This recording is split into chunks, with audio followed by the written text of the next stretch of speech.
Hello. Cairn. Cairn is a game about intentional decision making. It's about making the passive in-between of point A and point B a more intentional experience. To sum it up in a way that's definitely one-to-one, it's like if they made Death Stranding but didn't include any of its online functionalities. I loved Cairn. It might not be for everybody, but it certainly was for me.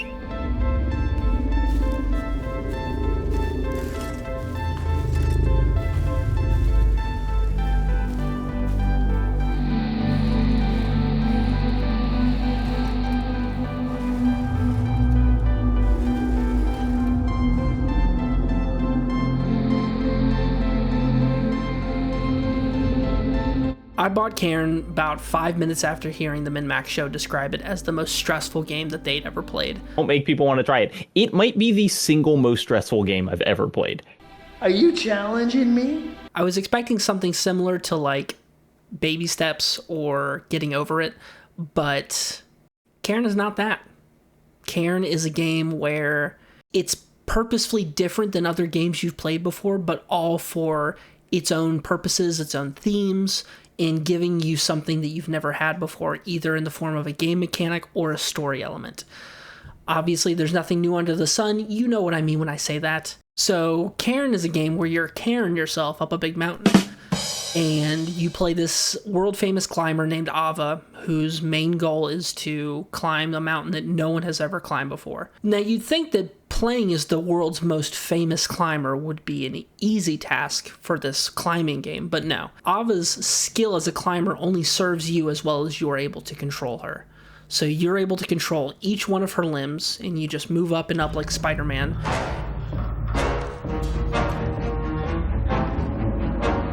And then you fall down and down like Spider-Man.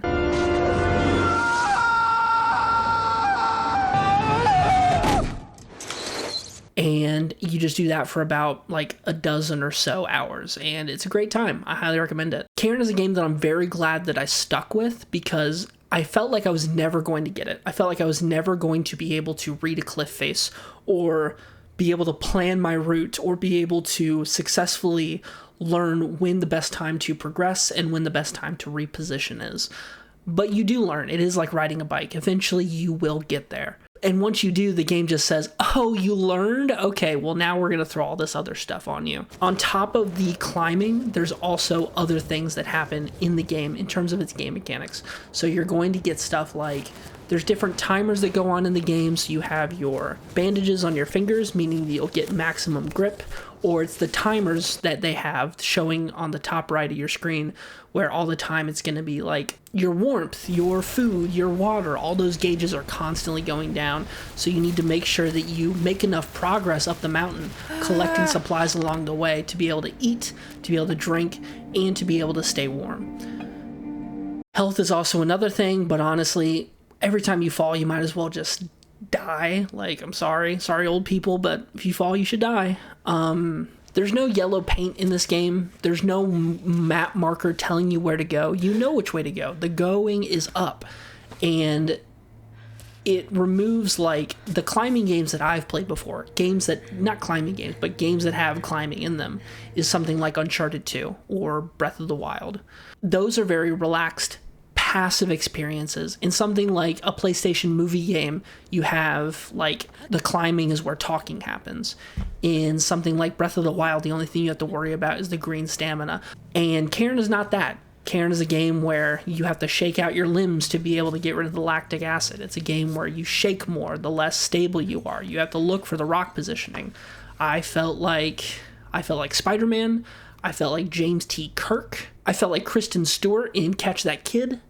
I felt like The Emperor's New Groove. I felt like so many references. Is Cairn challenging? The answer is yes. But what's the point of that challenge? Cairn is not challenging to separate the chaff fake gamers from the wheat real gamers. It's challenging for its own purposes, for its own themes, to add weight to the journey that you're headed on. If this game took 5 minutes climbing the insurmountable mountain of Mount Kami, then it wouldn't be a very rewarding experience, would it? There's even a point of no return where the game gives you the option of turning back. And I legitimately considered it, because this game does not have a flush fusion of player and player character. Ava is her own person. You are your own person. You're not supposed to be Ava. You're supposed to control Ava and then have a reaction to Ava's decision making. Maybe you're not someone that enjoys the serenity of silence. But the game's not asking for you to become that person. It's asking for you to view that person and form your own emotional opinion about it. It's a game about globalization, about the fusion of what happens when a larger, more affecting culture affects a smaller, more isolated culture. It's a game where, like, the warmth of connection is somehow viewed as different from, but also together with the calmness of serenity of isolation. Like, there's a balance there that I really think the game hits a good stride with. Because ultimately, the game starts out with, be part of a whole. That's literally the first line that the game bakers tell you. And then all of a sudden, Ava wants to be by herself the whole time.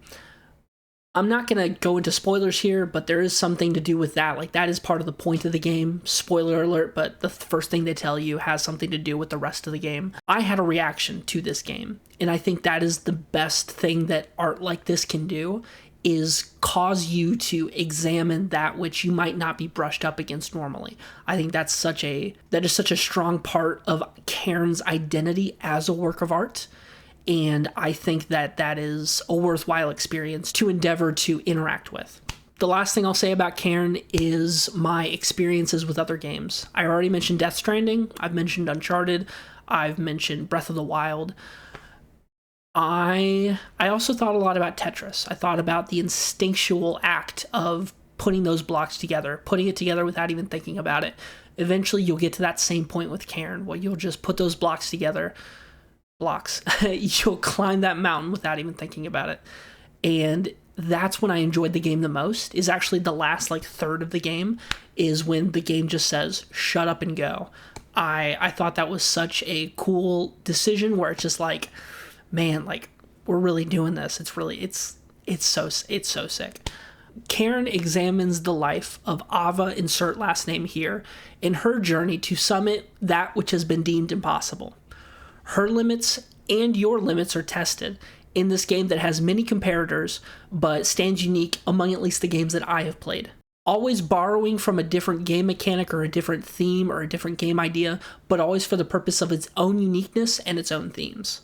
The way it spurs on decision-making in the player meant that every time I quit, every time that I gave up, I was immediately back there within 5 to 10 minutes, because I just could not stop. So those are my thoughts on Cairn. Please let me know what you thought about the game. Are you going to get the game? Did you like my pun, Cairn yourself up a big mountain? Let me know.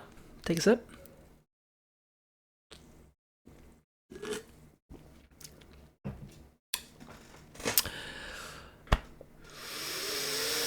Ooh, that was a good one.